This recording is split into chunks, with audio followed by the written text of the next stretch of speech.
آج کے اس تجزیے میں ہم ایک ایسے ماخذ پر بات کرنے والے ہیں جو بظاہر تو پنجاب کے ایک چھوٹے سے گاؤں کی بڑی سیدھی سادی سی کہانی لگتی ہے، لیکن اس کے اندر چھپا سبق کمال کا ہے۔ یہ بات ہے ایک غریب گھرانے کی، جہاں پیسے کی تنگی تو بے تحاشا تھی، لیکن کچھ ایسا ضرور تھا جو آج کل کے دور میں ڈھونڈنے سے بھی نہیں ملتا۔ یہ محض ایک لڑکے کا قصہ نہیں ہے، بلکہ انسانی نیت اور کردار کی طاقت کا ایک زبردست خاکہ ہے۔ یہیں سے ایک بڑا گہرا سوال جنم لیتا ہے۔ ذرا سوچئے، اگر اچانک ڈھیر ساری دولت مل جائے تو کیا انسان کا ضمیر جاگتا ہے یا پھر گہری نیند سو جاتا ہے؟ سچ پوچھیں تو یہ کوئی معمولی سوال نہیں ہے، بلکہ ہماری اخلاقیات کا سب سے کٹھن امتحان ہوتا ہے۔ ہوتا کیا ہے کہ جب جیبیں خالی ہوں اور اچانک کہیں سے دولت سامنے آ جائے تو اچھوں کی نیت ڈگمگا جاتی ہے۔ آج کا ہمارا یہ سارا جائزہ دراصل اسی انسانی کشمکش کے گرد گھومتا ہے۔ کہانی شروع ہوتی ہے پنجاب کے اسی گاؤں سے، جہاں ہماری ملاقات ہوتی ہے حمزہ سے، ایک غریب لیکن انتہائی نیک دل لڑکا۔ اس کے والد ایک مزدور تھے اور ظاہر ہے گھر کا گزارا بڑی مشکل سے ہوتا تھا۔ پیسوں کی کمی ہمیشہ رہتی تھی، لیکن کمال کی بات یہ تھی کہ مالی مجبوریوں کے باوجود اس گھر کا ماحول عام غریب گھرانوں سے بالکل مختلف تھا۔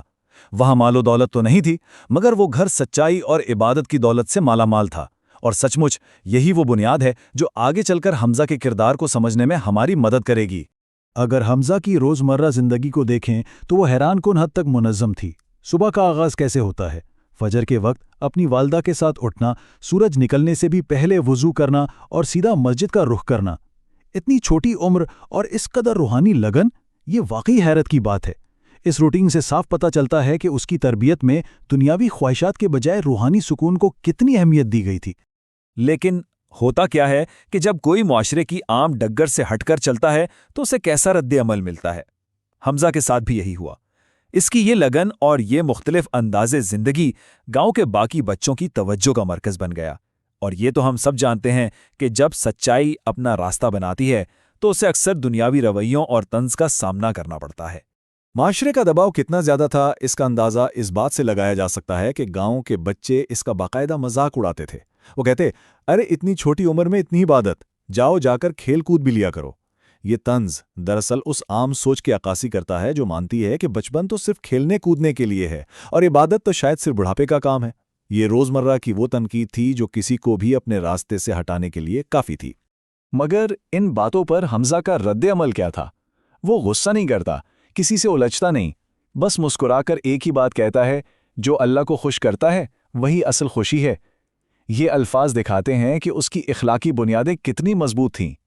ذرا سوچئے، اتنی کم عمری میں اتنی پختہ سوچ، اس سے ثابت ہوتا ہے کہ اس کے اندر ایک ایسا گہرا سکون تھا جسے کوئی بیرونی طنز یا مذاق چھین ہی نہیں سکتا تھا۔ اسی پرسکون ماحول میں پھر ایک دم سے ہلچل مچ جاتی ہے۔ ہوتا کچھ یوں ہے کہ ایک امیر تاجر گاؤں کے بازار میں آتا ہے اور بھیڑ بھاڑ میں اس کے سونے کے سکوں سے بھری ایک تھیلی کہیں گر جاتی ہے۔ بس یہ وہ لمحہ تھا جہاں سے حالات بالکل بدل جاتے ہیں اور حمزہ کا ایک بہت بڑا امتحان شروع ہوتا ہے۔ تھیلی غائب ہونے کی دیر تھی کہ پورے گاؤں میں شور مچ گیا۔ باقاعدہ منادی کروا دی گئی کہ جس کو تھیلی ملے اور وہ واپس کرے اسے بہت بڑا انعام ملے گا۔ اب اس اعلان نے تو پورے گاؤں والوں کے ذہنوں میں ایک عجیب سی امید اور لالچ پیدا کر دیا۔ ہر کوئی اس تھیلی کو ڈھونڈنے نکل پڑا، ایک طرف سونے کے سکے اور دوسری طرف بڑے انعام کی پیشکش۔ معاملے نے واقعی ایک سنسنی خیز رخ اختیار کر لیا تھا۔ اور پھر یہ جائزہ اپنے سب سے اہم موڑ پر پہنچتا ہے، یعنی وہ مشکل فیصلہ۔ اس سارے شور و غل میں وہ تھیلی کسی اور کو نہیں بلکہ اسی غریب لڑکے حمزہ کو ایک راستے میں پڑی ملتی ہے۔ وہ اسے کھولتا ہے اور اندر چمکتے ہوئے سونے کے سکے دیکھتا ہے۔ اب یہ وہ نازک لمحہ تھا جہاں اچھوں کے قدم ڈگمگا جائیں۔ ایک غریب بچہ جس نے گھر میں سوائے تنگ دستی کے کچھ نہ دیکھا ہو، اس کے ہاتھ اچانک اتنی بڑی دولت لگ گئی تھی۔ یہاں ہم واضح طور پر دو راستے دیکھ سکتے ہیں۔ پہلا آپشن تو یہ تھا کہ وہ سونا چپ چاپ اپنے پاس رکھ لے، جس سے راتوں رات اس کے والدین کی ساری مالی پریشانیاں ختم ہو جائیں گی اور وہ ایک پرسکون زندگی گزاریں گے۔ دوسرا آپشن یہ تھا کہ وہ اپنے والد کی دی گئی تربیت پر عمل کرے اور اس حرام کی دولت سے بچے۔ یہ محض دو آپشنز نہیں تھے، یہ دنیا کے وقتی فائدے اور روحانی نقصان کے درمیان ایک زبردست کشمکش تھی۔ اسی شدید کشمکش کے دوران حمزہ کے ذہن میں اپنے والد کی کہی ہوئی ایک بات گونجتی ہے، بیٹا، حرام کا ایک لقمہ بھی زندگی سے برکت ختم کر دیتا ہے۔ اور سچ مانیے، یہی وہ مضبوط اخلاقی لنگر تھا جس نے حمزہ کو پھسلنے سے بچا لیا۔ ایک مزدور باپ نے اپنے بیٹے کو وراثت میں پیسے تو نہیں دیے تھے، لیکن سچائی کی جو طاقت اس کے دل میں بوئی تھی اس نے آج ان سونے کے سکوں کی چمک کو مات دے دی تھی۔ اس نصیحت کا اثر فوری تھا۔ حمزہ نے ایک لمحے کے لیے بھی مزید نہیں سوچا، وہ سیدھا بغیر رکے مسجد کی طرف دوڑ پڑا۔ وہاں جا کر اس نے وہ سونے کی تھیلی امام صاحب کے حوالے کر دی، اور دلچسپ بات یہ ہے کہ تھوڑی دیر بعد وہ پریشان حال تاجر بھی ڈھونڈتے ڈھونڈتے اسی مسجد میں پہنچ جاتا ہے۔ یہ پوری ترتیب ہمیں بتاتی ہے کہ جب نیت صاف ہو تو انسان سیدھا درست راستے کا ہی انتخاب کرتا ہے۔ اب جب تاجر کو پتہ چلتا ہے کہ ایک انتہائی غریب لڑکے نے اتنی قیمتی سونے کی تھیلی واپس کی ہے تو وہ تو جیسے حیرت کے مارے سن رہ جاتا ہے۔ وہ حیرانی سے پوچھتا ہے، بیٹا تم چاہتے تو یہ سب اپنے پاس رکھ سکتے تھے، پھر واپس کیوں کی؟ دراصل یہ سوال آج کی دنیا کے مادی نقطہ نظر کو ظاہر کرتا ہے، جہاں اپنا ذاتی فائدہ اکثر ہر چیز سے بالا تر سمجھا جاتا ہے۔ اس پر حمزہ کا جواب سنہری حروف سے لکھنے کے لائق ہے۔ وہ نہایت عاجزی سے کہتا ہے، میں دنیا کا تھوڑا فائدہ لے کر آخرت کا نقصان نہیں چاہتا، اللہ سب دیکھتا ہے۔ یہ محض چند الفاظ نہیں ہیں، یہ زندگی گزارنے کا ایک مکمل فلسفہ ہے۔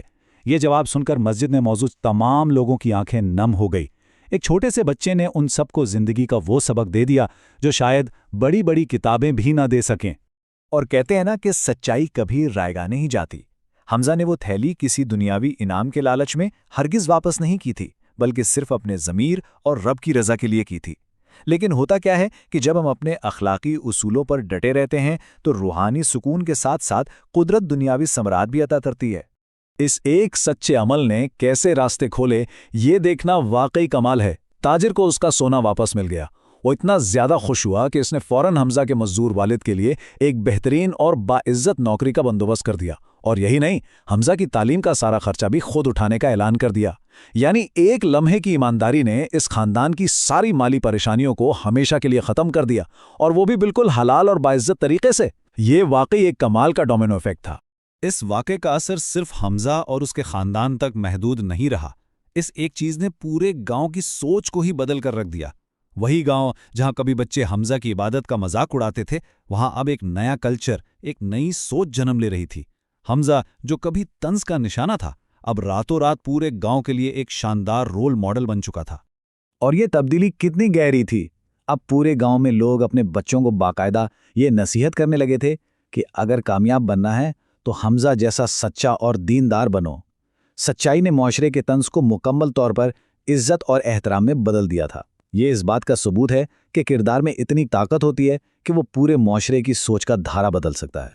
اس واقعے کے اختتام پر اگر ہم ان بنیادی اصولوں پر غور کریں جو اس سارے جائزے سے نکلتے ہیں تو وہ تین ہیں: سچائی، امانت داری اور اللہ کا خوف۔ یہ وہ تین مضبوط ستون ہیں جن پر حمزہ کی شخصیت کھڑی تھی، اور سچ تو یہ ہے کہ یہی وہ خوبیاں ہیں جو ہمیں دنیا کی الجھنوں اور آزمائشوں سے نکال کر حقیقی کامیابی کی طرف لے کر جاتی ہیں۔ یہ صرف ایک گاؤں کی کہانی نہیں ہے، یہ ہم سب کے لیے ایک بہترین لاہ عمل ہے۔ تو آخر میں یہ سارا تجزیہ ہمیں ایک انتہائی گہرے سوال کے ساتھ چھوڑ جاتا ہے: کیا ہم عارضی دنیاوی فائدہ چنیں گے یا ہمیشہ کی کامیابی؟ دیکھا جائے تو انتخاب ہمیشہ ہمارے اپنے ہاتھ میں ہوتا ہے۔ حمزہ کے پاس بھی انتخاب تھا، اور اس کے ایک درست فیصلے نے اس کی زندگی بدل دی۔ جب بھی زندگی میں ایسا کوئی دوراہا آئے جہاں صحیح اور غلط کا فیصلہ کرنا ہو تو یاد رکھیے گا کہ عارضی چمک کے پیچھے بھاگنا ہے یا اس راستے کا انتخاب کرنا ہے جو لازوال سکون کی طرف جاتا ہے۔ یہ ایک ایسا سوال ہے جو واقعی طویل عرصے تک سوچنے پر مجبور کر دیتا ہے۔